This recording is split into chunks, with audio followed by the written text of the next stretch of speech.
السلام عليكم ورحمة الله وبركاته. ازيكم احلى اخوات واحنا متابعين عاملين إيه؟ وحشتوني جدا جدا. شكرا على متابعتكم ليا وتعليقاتكم ليا ولايكاتكم ليا. شكرا جدا جدا يا جماعة. النهاردة هنغسل مع بعض كده الجمح بتاعنا. دي طريقة الغسيل بتاعتنا. بنفضي كده الجمح في الطشوط، وبنحط كده الخرطوم بتاع المية، ونحط كده المية عليه لحد ما يبش كده في المية خالص. والقشرة او التبنة دي اسمها تبنة او سفيرة، دي اللي تطلع على الوش بنلمها. وهنا كانت البنات الصغيرين هم اللي بيغسلوا، يعني بيساعدونا. وبننشل كده في المصافي، بنغسل 3 مراحل لحد المية ما تنضف. يعني احنا حاطين 3 تشوط، وايه بناخد اول طشت، وبعد كده بنحط الطشت التاني، وبعد كده مرحلة تالتة، عشان لما المية تنضف خالص يبقى كده معنى الجمحة حلوة وتمام. وعشان ايه لما نطحنها كده بيكون الدقيق ابيض وحلو.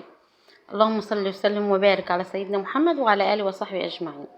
اللي وصل معايا لحد هنا ما يبخلش علينا باللايك طبعا والمشاهده، وشاركنا الفيديو على قد ما تقدروا. شكرا لكم على متابعتكم ليا، وعلى تعليقاتكم، وعلى الكومنتات الحلوه اللي انا قريتها. وشكرا لكل القنوات اللي علقت لي. بالتوفيق لينا ان شاء الله، ان شاء الله هنوصل باذن الله. طول معانا ربنا باذن الله، وجوانا حماس ونشاط وكده، وبنعمل خير بإذن الله هنوصل بإذن الله. وهنكمل وهكمل معاكم، لأنكم اديتوني طاقة إيجابية حلوة جدا. إن شاء الله هكمل معاكم بإذن الله. بصوا هنا بنحط من مرحلة زي ما قلت لكم، من مرحلة عشان ايه بنطلع لما المية تنضف خالص، نروح نشلينه ونفردينه عليها اطوال.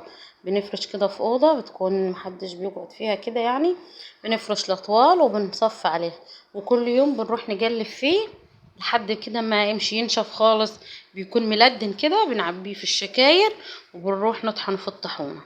دول كانوا البنات الصغيرين هم اللي بيغسلوا، وانا كنت بصور، وبرضه كنا بنساعدهم بناحية تانية. انا مش مصورة طبعا كل الغسيل لان طويل جدا، احنا غاسلين بسم الله ما شاء الله يعني شكرتين كبار.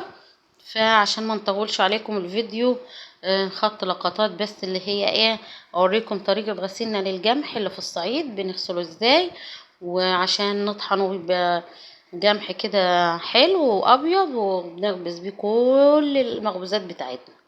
اللهم صل وسلم وبارك على سيدنا محمد وعلى اله وصحبه اجمعين. هنا كده بصوا كنا دي كانت اخر مرحله، وبنحط كده بنشطف. هنا بصوا كل الكميه اللي احنا غسلناها بعد ما خلصنا. انا زي ما قلت لكم في فيديو يعني قصير، ما حبيتش اطول عليكم يعني. بس هي انا حبيت اوريكم الفكره بتاعه غسيل الجمح بتاعنا. ده الكميه كلها بصوا مفردينها على الاطوال، نظيفه طبعا، والاوضه دي محدش بيدخل فيها. وبنشغل عليه المروحه وكل يوم نقلب فيه، وهنعبيه في الشكار ونطحنه في الطحونه. بيطلع معانا دقيق فاخر حلو جدا، بنخبز منه كل مخبوزاتنا تحت الصعيد، العيش وكل حاجه. ولو عجبكم الفيديو حطوا لنا اللايك واشتركوا في القناه فضلا وليس امرا. وشكرا لكم على متابعتكم وعلى كومنتاتكم، وشجعونا كده باللايكات، وشاركونا الفيديو على قد ما تقدروا. ان شاء الله هنتواصل مع بعض كتير، ومعانا فيديوهات اكتر واكتر.